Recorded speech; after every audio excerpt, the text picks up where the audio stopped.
A Bengaluru-based startup today unveiled an electric scooter called the S340. The scooter is powered by a lithium-ion battery pack, has a top speed of 72 kilometers an hour and a range of up to 60 kilometers. That's according to the company. Its battery can last for as much as 50,000 kilometers, and the vehicle achieves an 80% charge in 15 minutes in fast charging mode and can be charged from any 5-ampere socket. So Surbhi, maybe you should get one to fight all the Mumbai traffic. I think that could be a decent idea, considering nothing seems to be beating the Mumbai traffic. We should have odd even in Mumbai as well. I think that should be an idea. But odd even doesn't do much for traffic. All right, let's move on now. Speaking of electric vehicles, in its first full-fledged budget last year, the Modi government introduced the FAME policy to accelerate the use of eco-friendly vehicles. But there's not been much progress on this front since then. CNBC-TV18s Farah Bookwala Vhora reports that the electric car sector hopes that Budget 2016 will see some shifting of gears. We'll leave you with this story. Thank you so much for watching and have a good evening.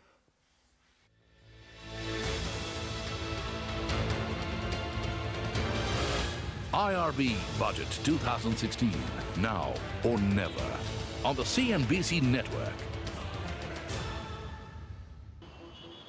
7 million electric and hybrid vehicles on Indian roads by 2020.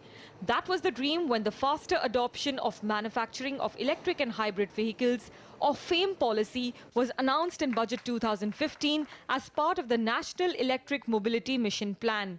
But since then, there's been a lot of talk and very little action. According to the Society of Manufacturers of Electric Vehicles, or SMEV, in the first 10 months of fiscal 2016, sales of electric two-wheelers and cars have tripled from 2014 levels to 23,000 units. That's 21,000 units of electric two-wheelers and 2,000 units of Mahindra E2O, India's only electric car. But this is a far cry from the projected sales figure of 1 lakh vehicles in the first year. SMEV argues that the foremost issue is that while the government has been pushing hybrid vehicle technologies, it has left the electric vehicle segment in the lurch. The major hurdle today is, if you see the FAME policy, it was talking of low-hanging fruits being electric two-wheelers and small cars. For the electric mobility part of it, not much has happened on the ground. Planning is there. But for the hybrids, which don't really need an infrastructure support, they have taken off in some way. So there is a diversion of focus from electric to hybrids as of now. It has to be brought back to electric, which is a difficult thing to do, because there are problems and there are barriers. Poor implementation of government aid plans is one such barrier. Under FAME, the government had proposed an initial outlay of 75 crore rupees and a commitment of 795 crore rupees over FY16 and FY17, taking the figure to 14,000 crore rupees by 2020. But SMEV says the initial outlay is exhausted. The additional investment of 795 crore rupees has not yet been cleared by the government, and there's no sign of commitment on future investment. So unless Budget 2016 spells out the government's financial commitment to the plan for the next 5 years, private investments may also dry up. That's why people are sitting on the fence.